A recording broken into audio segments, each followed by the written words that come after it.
Você que acabou de assistir à TV Folha, passa a acompanhar a partir de agora o Jornal da Cultura Especial Santa Maria. Ao longo desta edição extra, vamos falar com testemunhas da tragédia no Rio Grande do Sul, ouviremos especialistas, mostraremos imagens do local onde a morte de mais de 200 jovens já está confirmada. Nesta edição, vamos entender por que este pesadelo que acordou o Brasil nesta madrugada pode acontecer em outras cidades do nosso país. E como nós, brasileiros, que hoje somos um pouco pais, irmãos, familiares destes jovens que morreram, podemos fazer algo para que no futuro esse país consiga se organizar e levar a vida humana mais a sério.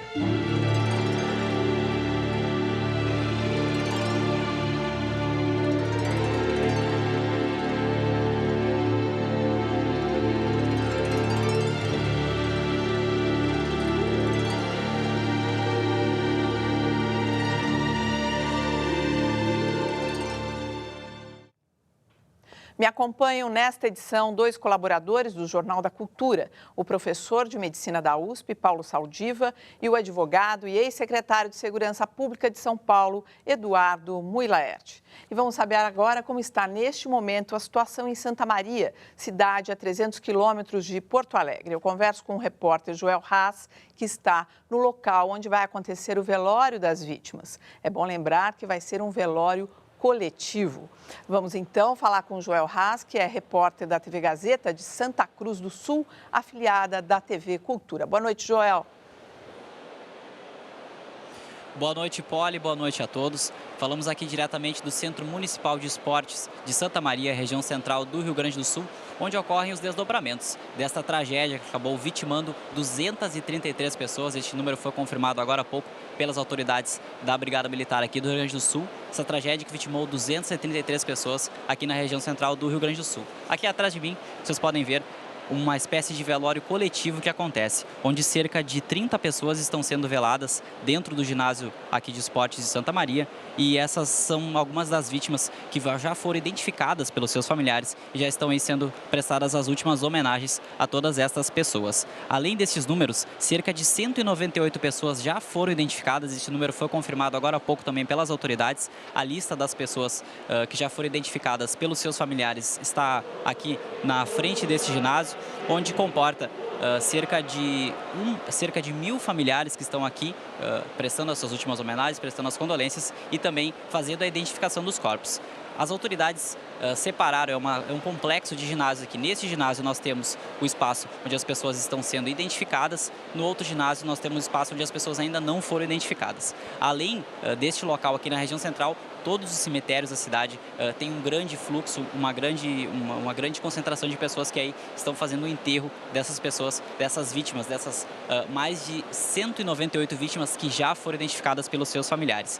A partir de agora, as autoridades esperam poder fazer a perícia no local, na Boate Kiss, que foi onde aconteceu este incêndio que vitimou essas 233 pessoas, mas, além disso, o que preocupa também as autoridades de saúde é a questão dos feridos. Até o momento, são mais de 150 pessoas feridas, já foi confirmado, esses são números que nos passaram agora há pouco, o pessoal da assessoria de imprensa aqui da cidade de Santa Maria nos repassou essas informações. São mais de 150 pessoas, cerca de 100 delas estão aqui nos hospitais da região de Santa Maria e da região central do Rio Grande do Sul, mas cerca de 40 pessoas foram levadas à capital, à região metropolitana, pessoas que necessitam aí de uma UTI com alguma aparelhagem um pouco mais sofisticada, aparelhagem com maior intensidade. Então, nós seguimos aqui fazendo essa cobertura, direto de Santa Maria, no Centro Municipal de Esportes, e a qualquer momento podemos voltar com mais informações. Muito obrigada, Joel. Saldiva, ele falou ali das pessoas que foram transferidas porque precisam de cuidados especiais. Há condições em algum lugar do país de se atender um grande número de pessoas que precisam aí de equipamentos para cuidar dessa ventilação pulmonar? Porque é confirmado também, inclusive o ministro da Saúde confirmou que a maior parte das pessoas, a grande maioria, morreu por asfixia e não pelas queimaduras causadas aí pelo fogo. Bom, nessa tragédia, as informações que a gente tem, as pessoas que morreram por causa que inalaram substâncias que impedem que o sangue entregue o oxigênio para os tecidos, ou seja, o monóxido de carbono e o cianeto, que vem do isolante acústico, eles interferem com o processo de respiração. Então, as pessoas morrem asfixiadas. Mas eles não deixam complicações.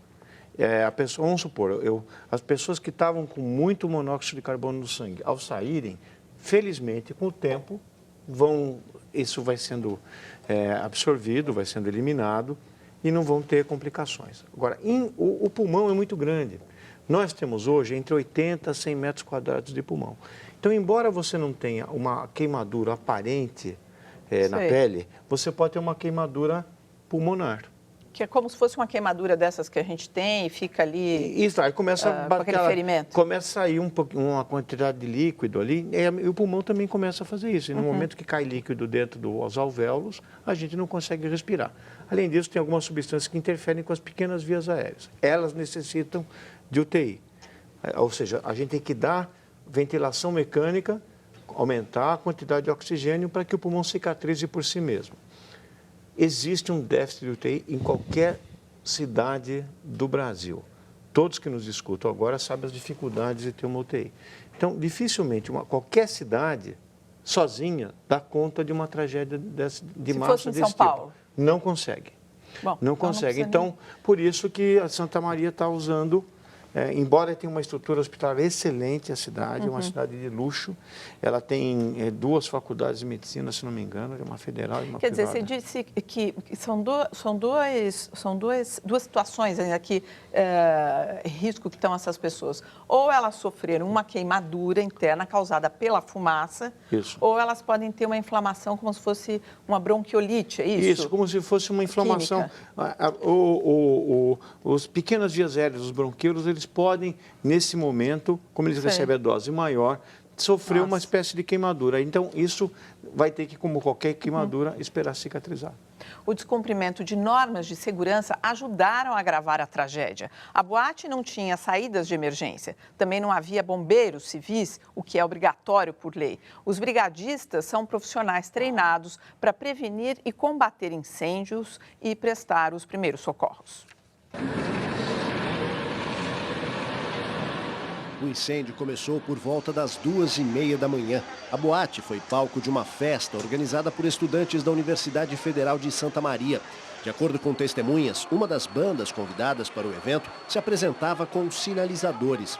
As faíscas do artefato atingiram o forro da boate, composto por espuma para isolamento acústico, um material altamente inflamável. Sobreviventes disseram que a porta principal da boate estava trancada. A intoxicação pela fumaça foi a principal causa das mortes. Testemunhas disseram que, quando o tumulto começou, os seguranças tentaram evitar a saída, alegando que as pessoas não queriam pagar as contas. Além da porta principal, havia ainda uma porta de serviço. A boate não tinha janelas e os bombeiros precisaram quebrar paredes na operação de resgate. Há relatos de que os extintores não funcionaram. De acordo com o Corpo de Bombeiros do Rio Grande do Sul, o alvará da boate estava vencido desde agosto do ano passado. Um dos sobreviventes da tragédia de Santa Maria, o estudante de medicina Murilo de Toledo, conversou com a Rádio Estadão e descreveu os momentos de terror vividos dentro da boate. Pegou fogo muito rápido, uma faísca fez pegar fogo. Aí o que aconteceu? No que pegou fogo, o pessoal pegou o extintor no próprio palco para apagar, só que o extintor não funcionou. Começou uma confusão, todo mundo indo para o mesmo lugar, que era uma saída só. Aí o problema foi esse, só tinha uma saída, foi todo mundo no mesmo lugar e começou a funilar. Eu fui um dos 50 primeiros a sair. E no que eu saí, eu tinha uma gradezinha na altura da cintura, que ela serve para formar fila na hora da entrada. O que aconteceu que foi que lá travou todo mundo e ficou todo mundo apertando um outro naquela grade.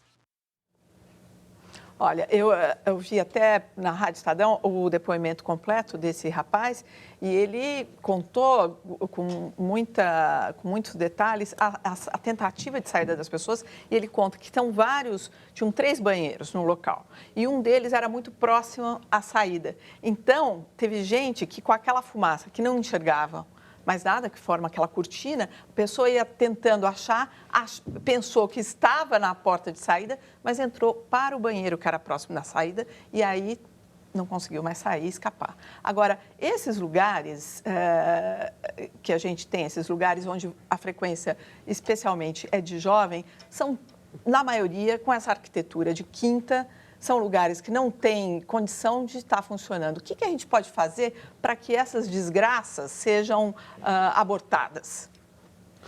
Eu acho que passado o primeiro momento, que é o da tragédia, desse luto profundo ao qual todos nós somos solidários, está na hora de se fazer uma revisão desse problema das boates, do modo como funcionam.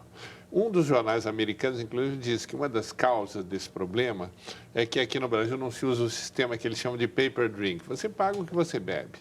Então, o que se acontece? Se transforma a casa noturna num verdadeiro curral, em que uma pessoa, para sair, tem que fazer uma fila, às vezes, de 1 hora para pagar. E, às vezes, quando dá uma confusão, uma briga, e como se viu agora, até um incêndio, os seguranças acham que as pessoas estão querendo sair sem pagar e procuram impedir. Então, há menos mecanismo de saída de segurança em função dessa coisa do lucro e de que todo mundo tem que pagar. Então, primeiro, esse sistema tem que ser revisto.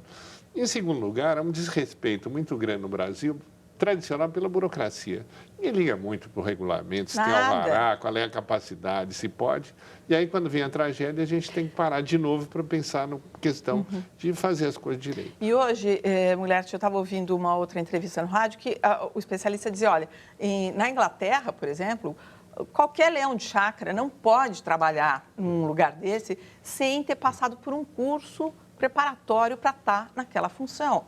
Então, assim, o que houve também aí foi uma manobra dos seguranças que abriram os braços ali e não deixavam as pessoas saírem porque eles achavam que as pessoas estavam querendo ir embora sem pagar, eles não perceberam que tinham fogo. Então, quer dizer, isso também é mais, entra aí no conjunto de erros desse lugar e que se repete nessas casas noturnas onde, eu repito, é frequentada especialmente por jovens. Não, quantos lugares em São Paulo não tem esse problema da saída da fila, da saída de segurança travada e bloqueada? Eu acho que é uma hora de nós fazermos uma revisão geral nesses ambientes. E nós, como consumidores, as pessoas que frequentam esse lugar, a gente precisa se treinar, já que não há fiscalização, a gente tem que contar com a gente mesmo, ir lá e saber o lugar que você entra, a gente tem que aprender a saber o que tem que exigir de um lugar. Porque hoje foram os filhos dos outros, amanhã podem ser os nossos filhos, não é verdade? Bom, hoje seguramente segunda-feira vai ter uma comissão para fazer uma grande avaliação de todas as casas e vão se fechar várias casas e sempre a gente age como sapo espinhalado, né? Quando você corta a espinha, a medula do sapo, se encosta, ele mexe. Então a gente age reativamente, é uma situação que devia ser colocada. Por exemplo, a legislação moderna prevê 2 tipos de saída, a saída de emergência e a saída de pânico, que é diferente da saída de emergência e que em situações como essa tem uma vazão muito maior. Aqui, essa boate não deve ser diferente de muitas que estão em operação e algumas vão estar fechadas e daqui a 3 meses, quando tiver abaixado um pouco a temperatura. Por isso que eu falo, Saldivar, o consumidor tem que se informar e saber se preparar, se proteger dessa gente, desses empresários que são gananciosos, que não estão nem aí com a vida humana. Não imagina, um descaso.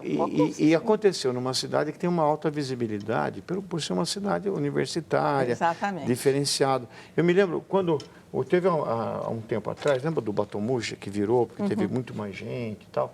Na Amazônia, toda hora está afundando o barco por excesso de lotação, sem que a gente tenha o menor apreço pela vida humana e sem que as consequências, de fato, ocorram para as pessoas que provocaram isso. Olha, a suspeita de que o alvará de funcionamento da boate estava vencido. Em entrevista por telefone, o promotor público de Santa Maria, Joel Oliveira, diz que isso, se confirmar, o caso vai ser considerado mais grave ainda. Se esse alvará dos bombeiros estava vencido e se havia recomendações ou determinações do Corpo de Bombeiros para que o proprietário as fizesse e que ele dissesse respeito diretamente à segurança, o que se pode ter é uma culpa muito mais grave do que uma culpa de alguma negligência, vamos dizer assim, por anotações que não dissessem respeito à segurança, mas sim a eventuais problemas técnicos, outros que não fossem relacionados a isso. Né? Então, esse grau de culpa, vamos dizer assim, das pessoas, é que nós vamos procurar. Mais grave do que o que aconteceu. Quer dizer, tem alguma coisa que você possa gravar em relação a isso? Quer dizer, agora vai se tentar achar um culpado e tal, mas eu acho que as autoridades, né? No fundo aqui, ó, a teoria dos americanos, cadeia, né? Uma cadeia de besteira que, de repente, um fato errado, um ensinalizador junta tudo e dá essa coisa. Aí você vê, Poli, nos Estados Unidos, houve recentemente grandes tragédias, morte de criança em escola. Aí havia um maluco que foi lá e causou a tragédia. Aqui nós temos que pensar quem é o maluco. Não somos nós, sociedade, que estamos deixando essas coisas acontecerem por falta de prevenção. Veja só, as 3 últimas grandes tragédias em boate no mundo decorreram do quê? Do uso de fogos de artifício em ambiente fechado. Parece a coisa mais estúpida do mundo, você dentro de um ambiente fechado e que tem isopor e tem tecido e tudo isso, soltar um sinalizador, um fogo de artifício. Assim, olha, na Rússia, em 2009, morreram 155, causa fogos de artifício no ambiente fechado. A gente tem esse... Na Tailândia, em 2005, 66 mortos, fogos de artifício. Na China, 2008, 44. Então, será que as pessoas não percebem? Quer dizer, não é o caso de culpar agora a banda, que até perdeu o seu sanfoneiro, também está irmanada nessa tragédia, mas as pessoas têm que pensar um pouquinho que é um mínimo de cautela não soltar fogos dentro de uma boate. A presidente Dilma Rousseff decretou 3 dias de luto em todo o país. Ela esteve no ginásio onde estão os corpos, conversou com os familiares das vítimas, visitou os feridos no hospital e saiu sem falar. Assim que soube da tragédia, Dilma cancelou os compromissos oficiais no Chile e voltou ao Brasil. Em declaração à imprensa em Santiago, antes de embarcar, a presidente se emocionou ao lamentar as mortes. Há uma mobilização de recursos para que a gente possa fazer não só os resgates dos corpos, que é o apoio que nós podemos dar às famílias nessa hora, e também, eu acho, um tratamento muito rápido, muito eficiente para os feridos. Eu queria dizer também para a população do nosso país e para a população de Santa Maria o quanto, nesse momento de tristeza, nós estamos juntos e necessariamente iremos superar e mantendo a tristeza, é isso. Em nota, o governador de São Paulo, Geraldo Alckmin, lamentou a tragédia e se solidarizou com as famílias das vítimas. Alckmin falou por telefone com o governador do Rio Grande do Sul, Tarso Genro, e colocou os recursos e instalações do governo paulista à disposição dos gaúchos. Antes de deixar o Chile, a presidente Dilma Rousseff convocou o primeiro escalão do governo para prestar auxílio em Santa Maria. Nós estamos disponíveis para todas as necessidades que estiverem colocadas, porque é o que podemos fazer para dizermos que somos irmãos nessa dor e que precisamos diminuí-la. A ministra Maria do Rosário foi a primeira autoridade federal a chegar em Santa Maria. Ela veio em companhia do governador do Rio Grande do Sul, Tarso Genro. No início da tarde, a presidente Dilma determinou que as Forças Armadas, lotadas em Santa Maria, prestassem serviços médicos e logísticos e pediu apoio ao primeiro escalão do governo. O ministro da Justiça, José Eduardo Cardoso, colocou a Guarda Nacional e agentes da Polícia Federal de prontidão. Durante o dia, o ministro da Saúde, Alexandre Padilha, coordenou os trabalhos do Hospital de Caridade de Santa Maria. Padilha acionou a Força Nacional do Sistema Único de Saúde para identificar e suprir as necessidades médicas do município e das cidades vizinhas. Profissionais especializados em situações de catástrofe partiram de Brasília rumo à região.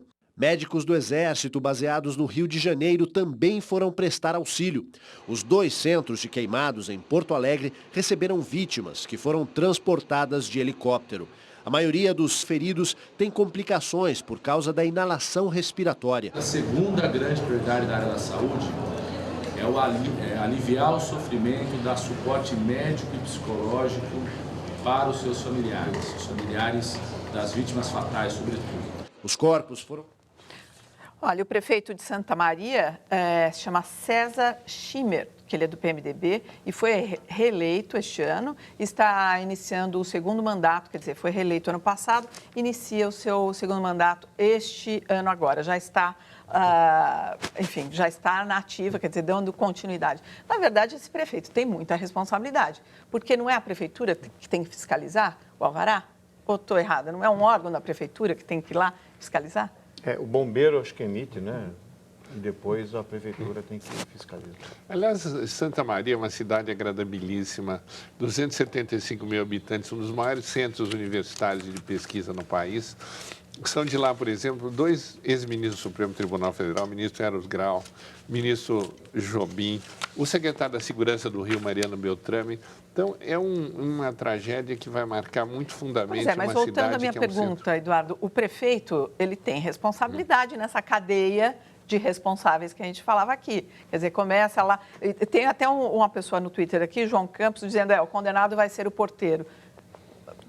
De acordo com o porteiro que segurou, que tirou a grade, não é? Olha, acho que é difícil ainda dizer quem é o maior culpado. Aqui é uma cadeia de responsabilidade. E o prefeito que, entra nessa cadeia. Com certeza passa também pela prefeitura. A psicóloga Ana Maria Fonseca Zampieri é especialista no atendimento às vítimas de tragédias, direto da cidade de Santa Maria, no Rio Grande do Sul. Ela fala sobre os traumas que os sobreviventes podem sofrer.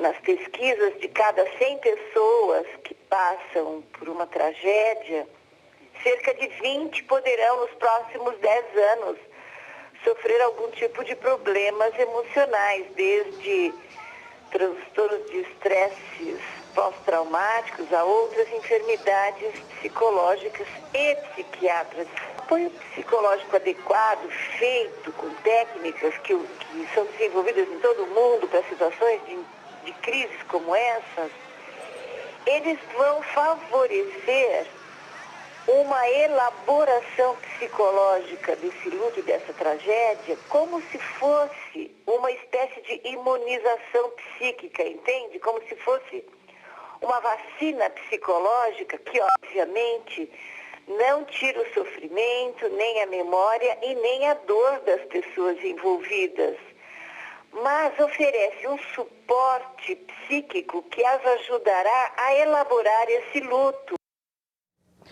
Saldiva, você dizia aqui que ainda sobra aí aquele sentimento de quem fica com culpa, que devia ter convencido o amigo não ir naquela balada.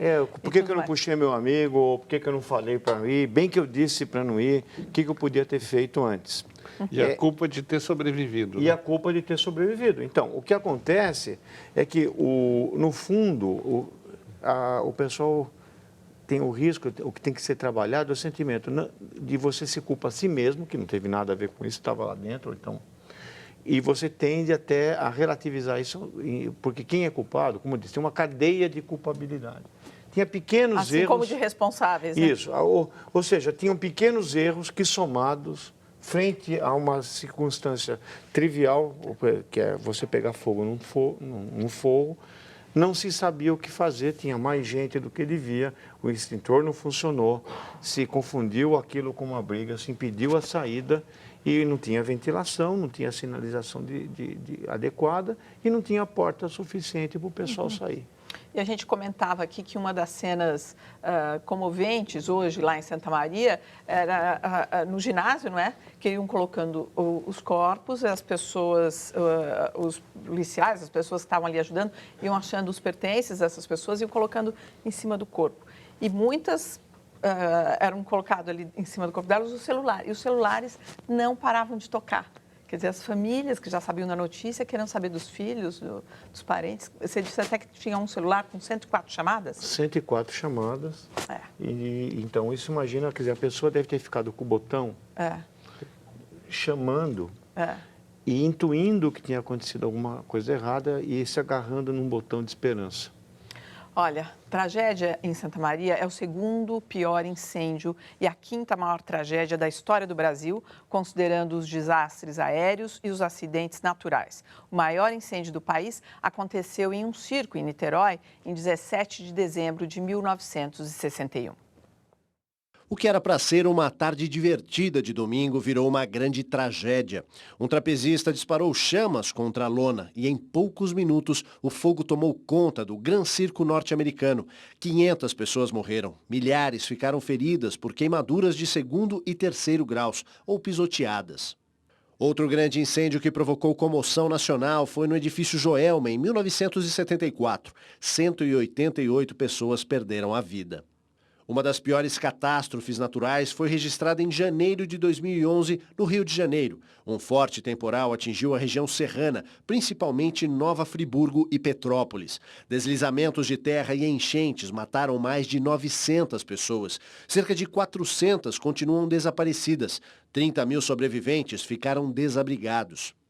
O incêndio na Boate Kiss, em Santa Maria, supera os 3 maiores acidentes aéreos brasileiros. O do voo 477 da Air France, em 2009, com 228 mortos.